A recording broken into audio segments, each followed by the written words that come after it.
साधु और चूहा। महिलरोप्यम नामक एक दक्षिणी शहर के पास भगवान शिव का एक मंदिर था।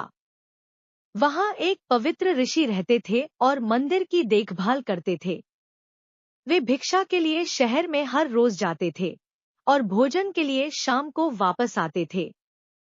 वे अपनी आवश्यकता से अधिक एकत्र कर लेते थे और बाकी का बर्तन में डालकर गरीब मजदूरों में बांट देते थे, जो बदले में मंदिर की सफाई करते थे और उसे सजाने का काम किया करते थे।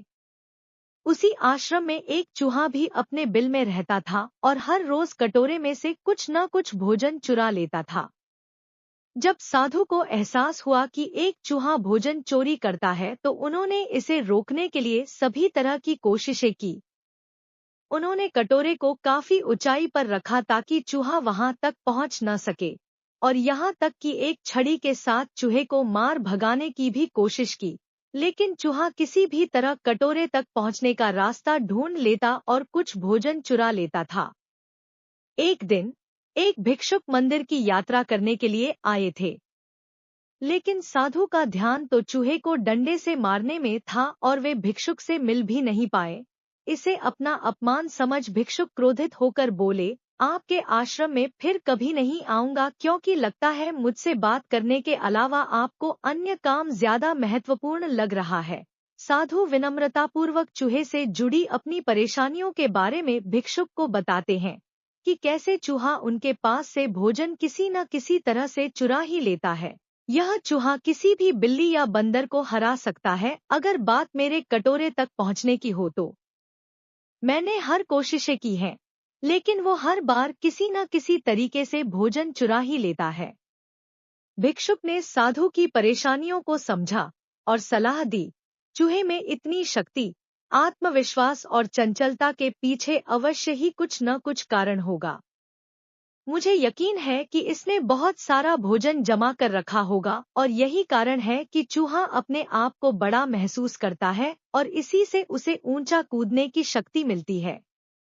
चूहा जानता है कि उसके पास कुछ खोने के लिए नहीं है, इसलिए वो डरता नहीं है। इस प्रकार साधु और भिक्षुक निष्कर्ष निकालते हैं कि अगर वे चूहे के बिल तक पहुंचने में सफल होते हैं तो वे चूहे के भोजन के भंडार तक पहुंचने में सक्षम हो जाएंगे। उन्होंने फैसला किया कि अगली सुबह वो चूहे का पीछा करेंगे और उसके बिल तक पहुंच जाएंगे। अगली सुबह वो चूहे का पीछा करते हैं और उसके बिल के प्रवेश द्वार तक पहुंच जाते हैं। जब वो खुदाई शुरू करते हैं तो देखते हैं कि चूहे ने अनाज का एक विशाल भंडार बना रखा है। फौरन ही साधु ने सारा चुराया गया भोजन एकत्र करके मंदिर में लिवा ले जाते हैं। वापस आने पर अपना सारा अनाज गायब देख चूहा बहुत दुखी हुआ और उसे इस बात से गहरा झटका लगा और उसने सारा आत्मविश्वास खो दिया। अब चूहे के पास भोजन का भंडार नहीं था, फिर भी उसने फैसला किया कि वो फिर से रात को कटोरे से भोजन चुराएगा। लेकिन जब उसने कटोरे तक पहुंचने की कोशिश की, तब वह धड़ाम से नीच गिर गया और उसे यह एहसास हुआ कि अब न तो उसके पर शक्ति है और न ही आत्मविश्वास। उसी समय साधु ने भी छड़ी से उस पर हमला किया। किसी तरह चूहे ने अपनी जान बचाई और भागने में कामयाब रहा और फिर वापस मंदिर कभी नहीं आया।